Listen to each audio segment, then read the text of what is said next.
കേരളത്തിനൊപ്പം തന്നെ തെരഞ്ഞെടുപ്പ് നടന്ന ബംഗാളിലും അസമിലും വോട്ടെടുപ്പിനുള്ള തയ്യാറെടുപ്പുകളെല്ലാം പൂർത്തിയായി കഴിഞ്ഞു. ബംഗാളിൽ 77 കൗണ്ടിംഗ് സെന്ററുകളിലും അസമിൽ 40 സെന്ററുകളിലുമാണ് വോട്ടുകൾ എണ്ണുന്നത്. കേന്ദ്രസേനയുടെ കനത്ത കാവലിലാണ് ബംഗാൾ.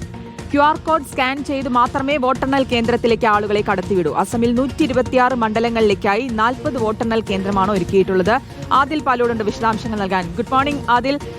ബംഗാളിലെ കാര്യം എടുക്കുകയാണെങ്കിൽ എങ്ങനെയാണ് അവസാന നിമിഷത്തിലെ പ്രതീക്ഷ? നമുക്കറിയാം ഇന്നലെ വെർച്വൽ യോഗമൊക്കെ ചേർന്ന് മമതാ ബാനർജി പ്രവർത്തകരുമായിട്ടൊക്കെ സംസാരിച്ചിരുന്നു. ഇതിൽ 200-ലധികം സീറ്റ് നേടി അധികാരത്തിലെത്തും, വീണ്ടും എത്തുമെന്നുള്ള രീതിയിൽ തന്നെയാണ് പറയുന്നത്. ഒപ്പം BJPയുടെ യോഗങ്ങളൊക്കെ ചേർന്നു, അതിലും വലിയ പ്രതീക്ഷയോടെ തന്നെയാണ്. എങ്ങനെയാണ് ഒപ്പം അസമിലെയും സാഹചര്യം, പ്രതീക്ഷകൾ? അസമിൽ സ്വാഭാവികമായും സിറ്റിംഗ് ഭരണകക്ഷി എന്ന നിലയിൽ BJPക്ക് തന്നെ സാധ്യത കൽപ്പിക്കുന്നു എന്നുള്ളതാണ് മനസ്സിലാക്കാൻ സാധിക്കുന്നത്. പക്ഷേ ബംഗാളിലേക്ക് വന്നാൽ തൃണമൂൽ വലിയ ആശയക്കുഴപ്പത്തിലാണ്. പ്രത്യേകിച്ച് അത് വലിയ തർക്കത്തിലേക്കും സംഘർഷത്തിലേക്കും പോയ സാഹചര്യമുണ്ട്. അതുകൊണ്ട് തന്നെ വോട്ടെണ്ണൽ കേന്ദ്രങ്ങളിൽ കൂടുതൽ സുരക്ഷ ശക്തമാക്കാനുള്ള നിർദ്ദേശം ഇതിനോടകം തന്നെ തെരഞ്ഞെടുപ്പ് കമ്മീഷൻ നൽകിയിട്ടുണ്ട് എന്നാണ് മനസ്സിലാക്കാൻ സാധിക്കുന്നത്.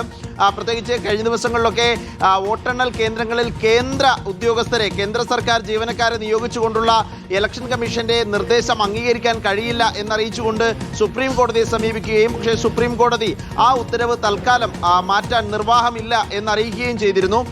പക്ഷേ തൃണമൂൽ കോൺഗ്രസിന്റെ ആവശ്യമാകട്ടെ സംസ്ഥാന സർക്കാർ ജീവനക്കാരെ ഒരാളെ വെച്ച് പോളിംഗ് ബൂത്ത് വോട്ടെണ്ണൽ കേന്ദ്രങ്ങളിൽ ഉൾപ്പെടുത്തണം എന്നുള്ളതായിരുന്നു. പക്ഷേ ആ ആവശ്യം അംഗീകരിച്ചിട്ടില്ല.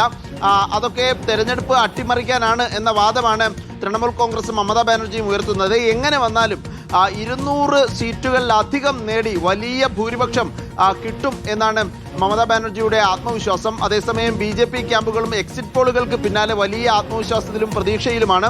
എന്ത് സംഭവിക്കും എന്ന് കണ്ടറിയണം. ബംഗാളിൽ 77 കൗണ്ടിംഗ് കേന്ദ്രങ്ങളാണ് ഒരുക്കിയിട്ടുള്ളത്.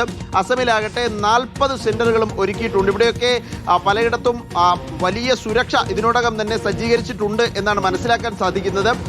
BJPയുടെ മുതിർന്ന നേതാക്കൾ കൊൽക്കത്തയിൽ യോഗം ചേർന്ന് ഇന്നലെ സാഹചര്യം വിലയിരുത്തിയിരുന്നു.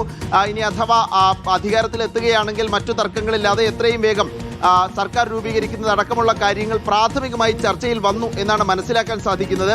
ഇന്ന് എല്ലാ BJP സ്ഥാനാർത്ഥികളും ക്ഷേത്ര ദർശനം നടത്തണം എന്ന ആഹ്വാനവുമുണ്ട്. ഏതായാലും വലിയ ആത്മവിശ്വാസം രണ്ട് മുന്നണികളും പ്രകടിപ്പിക്കുന്നു. ബംഗാൾ ശരിക്കും പറഞ്ഞാൽ ഒരു സംഘർഷഭരിതമായ സാഹചര്യത്തിലാണ് ആ തെരഞ്ഞെടുപ്പിനെ നേരിട്ടതും ഇപ്പോൾ വോട്ടെണ്ണലിലേക്ക് പോകുന്ന സാഹചര്യത്തിലേക്ക്